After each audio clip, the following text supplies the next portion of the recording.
দেখো মিক্সিতে কি সুন্দর ড্রাই হয়ে গেল। এটা খুব গরম, আমি গরম অবস্থায় করছি তো হাত দিতে পারছি না। এবার এটা এরকম আটা চালুনিতে বা তোমাদের বড় চা ছাকার জালি থাকলেও তাতেও করতে পারো। আমি হাত দিয়ে করতে পারছি না বলে দেখো একবার হাতা একবার হাত এই দিয়ে করছি। কি সুন্দর সসের মতো সব বেরিয়ে এসছে। কড়াটা বসিয়ে দিয়েছি, এই শুকনো ন্যাকড়া দিয়ে কড়াটা মুছে নিচ্ছি। সরি, নিজে একা হাতে ক্যামেরা করছি তো, আর এটা রান্নাটাও করছি, তাই জন্য একটুখানি এখানটায় দেখানো যায়নি তোমাদের। কড়াতে সসটা দিয়ে দিলাম, দিয়ে ভালো করে অনেকক্ষণ নাড়তে হবে।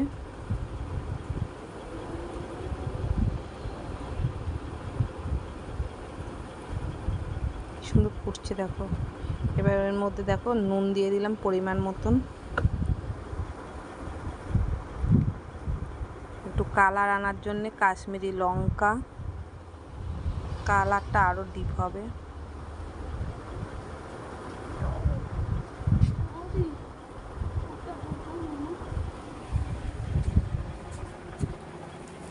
এবার ভিনেগার দেবো,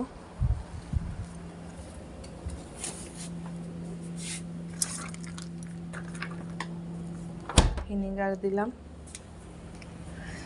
ভিনেগারটা দেওয়ার কারণ এই সসটা হয়ে যাওয়ার পর তোমরা এটাকে ঠান্ডা করে একটা বয়মে ঢেলে ফ্রিজে রেখে অনেক দিন খেতে পারবে। একটু চিনি দিয়ে দিলাম পরিমাণ মতন।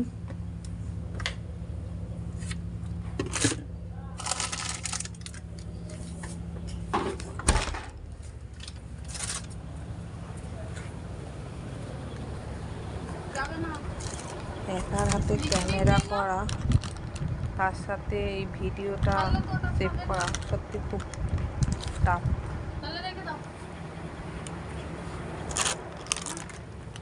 কি সুন্দর কালারটা এসেছে।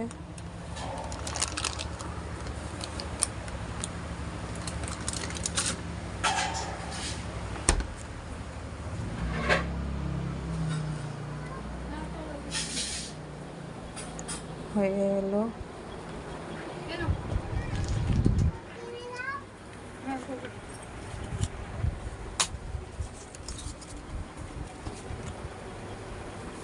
ছেলেটা আজ কদিন ধরে দুদিন ধরে পড়তে গেল না। পটি ও পটি আমারও পটি।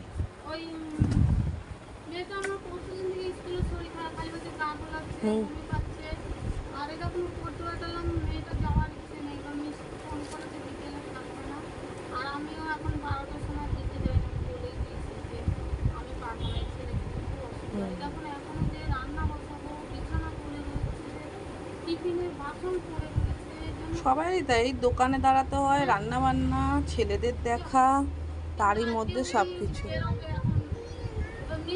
কালারটা খুব সুন্দর চলে এলো। এটা হয়ে এসছে, থালায় ঢেলে নিলাম।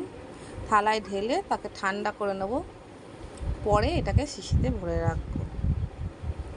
রেসিপিটা তোমাদের কাছে কেমন লাগলো জানিও, আর একটু সবাই ভালোবাসা দিও, পাশে থেকে ভালোবাসা দিও।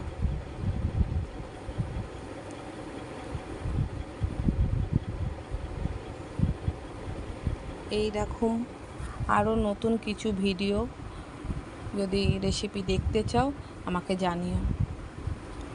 বাই বাই সবাইকে, সবাই ভালো থেকো, সুস্থ থেকো।